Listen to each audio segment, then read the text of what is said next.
Hi all, ನಾನಿಲ್ಲಿ ನಿಮಗೆ ಕಿತ್ತಳೆ ಹಣ್ಣಿನ ಸಿಪ್ಪೆಯ ಗೊಜ್ಜು ಹೇಗೆ ಮಾಡೋದು ಅಂತ ತೋರಿಸ್ತೀನಿ. ತುಂಬಾ ರಸವನ್ನು ಈ ಥರ ನೆನೆಸಿ ಇಟ್ಕೋಬೇಕು.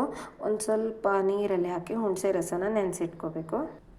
ಒಂದು ಸ್ವಲ್ಪ ತುಪ್ಪನ ಈ ಥರ ಬಾಣಲೆಗೆ ಹಾಕೋಬೇಕು. ಒಂದು ಸ್ವಲ್ಪ ತುಪ್ಪನ ಹಾಕೋಬೇಕು. ಅದಾದ ನಂತರ ನಾವು ಕಟ್ ಮಾಡ್ಕೊಂಡಿರೋಂತಹ ಕಿತ್ತಳೆ ಹಣ್ಣಿನ ಸಿಪ್ಪೆನ ಇದಕ್ಕೆ ಹಾಕೊಳ್ಳೋವಂಥದ್ದು. ಇದನ್ನು ಸ್ವಲ್ಪ ತುಪ್ಪದಲ್ಲಿ ಫ್ರೈ ಮಾಡ್ಕೋಬೇಕು. ಇದು ನಾನು ಒಂದು ಕಿತ್ತಳೆದು ಸಿಪ್ಪೆ ತೊಗೊಂಡಿದ್ದೀನಿ. ಇದು ಚೆನ್ನಾಗಿ ಒಂದು ಸ್ವಲ್ಪ ತುಪ್ಪದಲ್ಲಿ ಫ್ರೈ ಮಾಡ್ಕೋಬೇಕು ನೀಟಾಗಿ.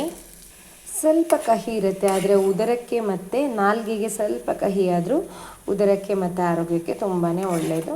ಸೊ ಖಂಡಿತ ಈ ರೆಸಿಪಿನ ಟ್ರೈ ಮಾಡಿ. ಕಿತ್ತಳೆ ಹಣ್ಣಿನ ಸಿಪ್ಪೆಯ ಗೊಜ್ಜು ನಮಗೆ ಇದು ನಿಜವಾಗ್ಲೂ ಇಷ್ಟ ಆಗುತ್ತೆ. ಈಗ ನಾವು ಹುಣಸೆ ಹಣ್ಣಿನ ರಸ ಮಾಡ್ಕೊಂಡಿರೋದಕ್ಕೆ ಒಂದು ಸ್ವಲ್ಪ ಉಪ್ಪು ಹಾಕೋಣ, ರುಚಿಗೆ ತಕ್ಕಷ್ಟು ಉಪ್ಪು.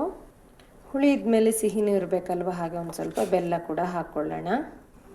ಇನ್ನೊಂದು ಸ್ವಲ್ಪ ಬೆಲ್ಲ ಹಾಕ್ಕೊಳ್ತೀನಿ. ಇದಕ್ಕೆ ಬೆಲ್ಲ ಸ್ವಲ್ಪ ಜಾಸ್ತಿ ಹಾಕ್ಕೋಬೇಕು. ಇದನ್ನ ಈಗ ಚೆನ್ನಾಗಿ ಮಿಕ್ಸ್ ಮಾಡ್ಕೋಬೇಕು.